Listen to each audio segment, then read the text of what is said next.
Art Collins here. What would you think about a system that gets you in at the start of a 5 minute bar and out on the close of it?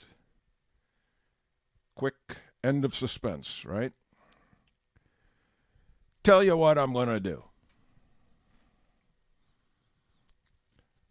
All right. Set your chart to 5 minute, day session only, 8:30 a.m. to 3:15 p.m. Central.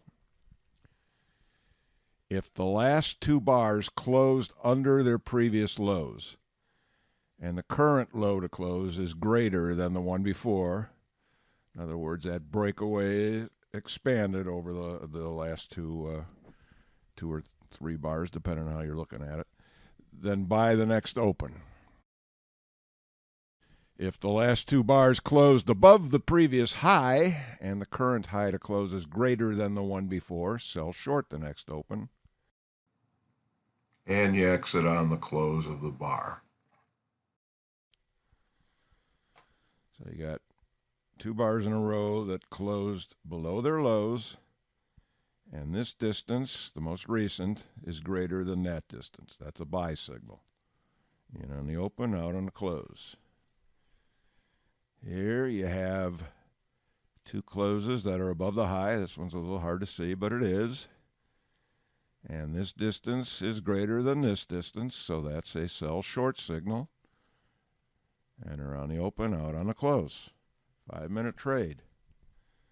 All right, so this could be a nice tool to augment what you're already using, maybe. I'm going to show you now why I wouldn't count on it being a standalone system.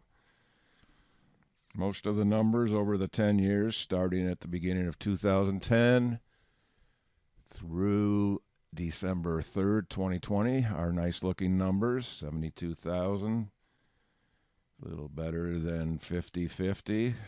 Correct trades, your drawdown is way down there, 4,000.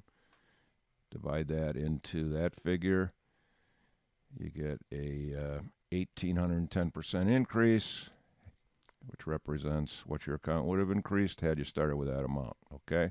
But this number here is, whoops again.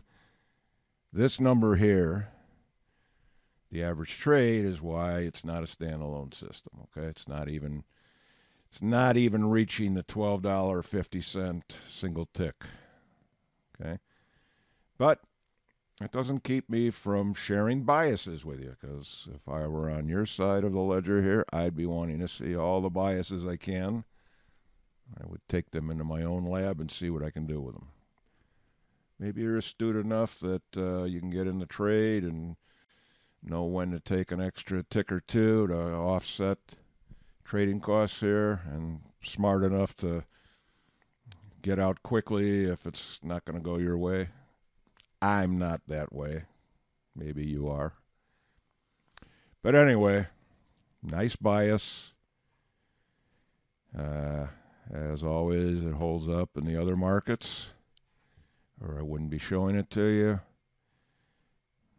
You have a similarly good return on account in the NASDAQ. And again, could be a good tool for you, but it needs work if it's going to be an actual system. Appreciate you joining me. Be sure to check me out, and until next time.